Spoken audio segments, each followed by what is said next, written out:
Uji kita ni tadi anak lah dididik benar, di sekolah ke, dididik ke, tahan makan diampet, berbakian diampet, nak nyenangkan anak ni tadi.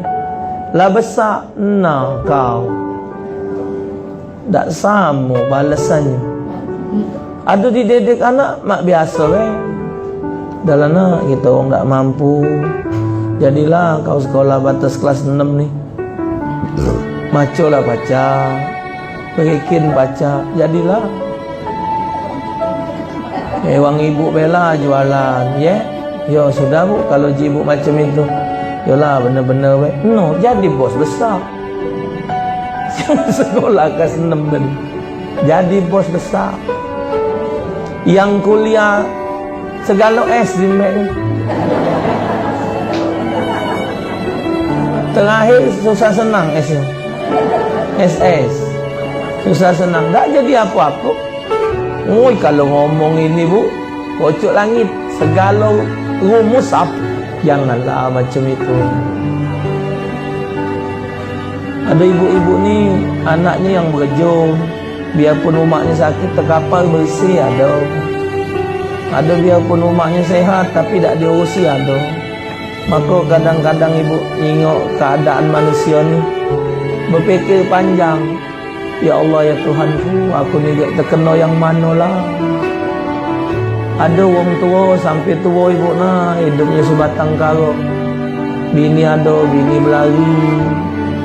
Anak ada, anak tak ngurus nah, ngolor-ngolor sewet. Iya, bukannya ngatai bu, nimbang diri. Ada yang tua ni beragak. Macam sore anak ke Jambi, ada Habib Abdullah, umurnya 100 lebih, hampir 197, rapi nan bu, wangi, bajunya rapi, badannya bersih, kejingoan. Anak tanya, gede masih tak? Oh sudah lama gede meninggal. Abah sama anaknya ya Allah rapinya. Diurusi oleh semantu tadi. Ada yang mantu jadi anak, dimandi ke dihidup. Ada mantu nyari surat rumah mertua. Ada ibu. Jadi kita ni nodok ke diri ni kaget. Jauh pikiran, ada yang ngawas model ini, ada main ini. Kita ni yang mana kenanya? Tak tahu. Ada yang hidupnya sederhana baik, tapi senangnya bukan main.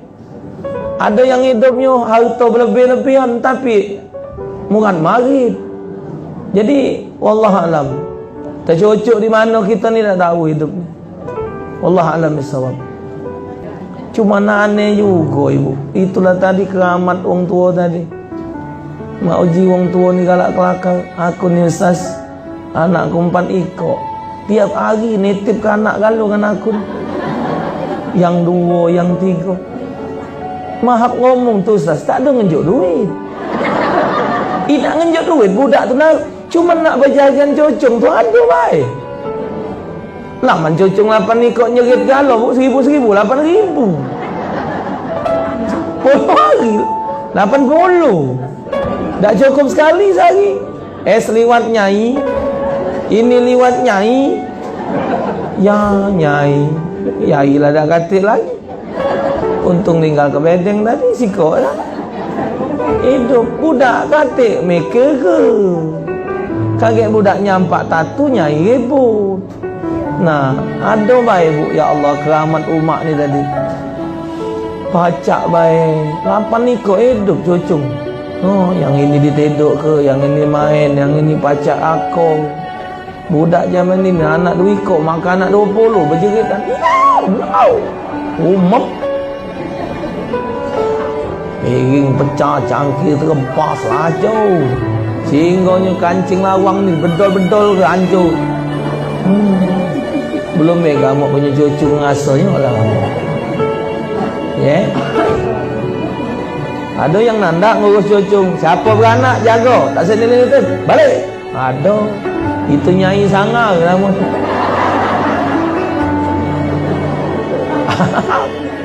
Puji nyai nak ngurus kamu, yai kamu lagi renyeng tu.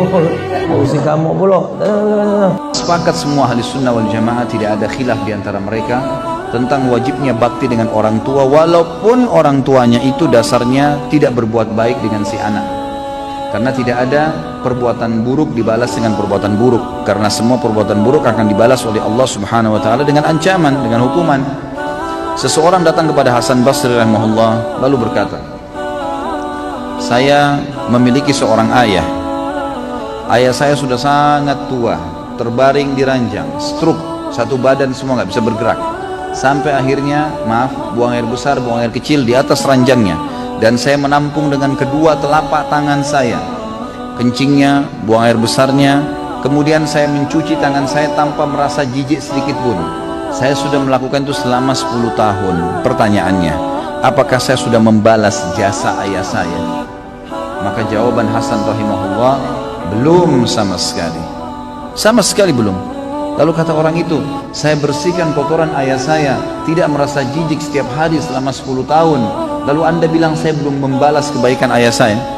Kata Hasan Basri, belum. Karena dulu waktu kamu masih kecil, kalau ayahmu membersihkan kotoranmu, dia berharap dan terus berdoa kepada Allah agar kamu menjadi tokoh masyarakat, menjadi orang yang sukses. Kalau kamu sekarang melakukannya, kamu hanya melakukannya karena merasa itu adalah sebuah perintah, dan akhirnya kamu berharap kapan dia meninggal dan berhenti tugasmu itu.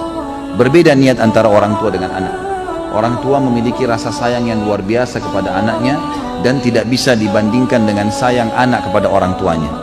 Orang tua kalau marah dengan anaknya, marahnya karena sayang.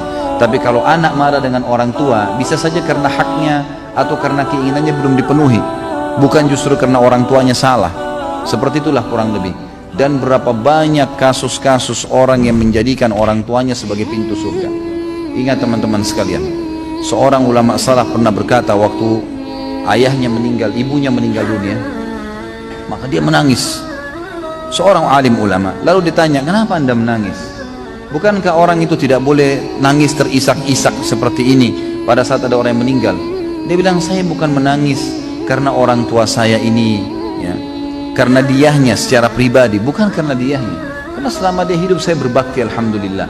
Tapi saya menangis karena dengan matinya ibu saya berarti setengah pintu surga sudah tertutup buat saya. Tinggal ayah saya satu ini, dan ini saya harus jaga, dan ini setengah pintunya. Dan betapa ruginya orang yang sudah meninggal kedua orang tuanya sementara mereka tidak berbakti padanya." Teman-teman renungi, berapa banyak orang di antara Anda yang orang tuanya masih hidup, alhamdulillah, cuma kebetulan beda kampung, beda kota, tinggal telepon, tinggal kirimin hadiah, pakaian, makanan, tidak ada susahnya. Tapi subhanallah kita tidak lakukan. Kita lakukan kepada teman-teman kita, malah kita lakukan kepada orang-orang yang kita senangi, yang mungkin tetangga, mungkin sahabat dekat, mungkin orang-orang ini hanya sekedar memberikan peluang-peluang kecil dari urusan dunia, dan kita lupakan kepada orang tua kita. Ini satu hal yang luar biasa yang harus kita perbaiki.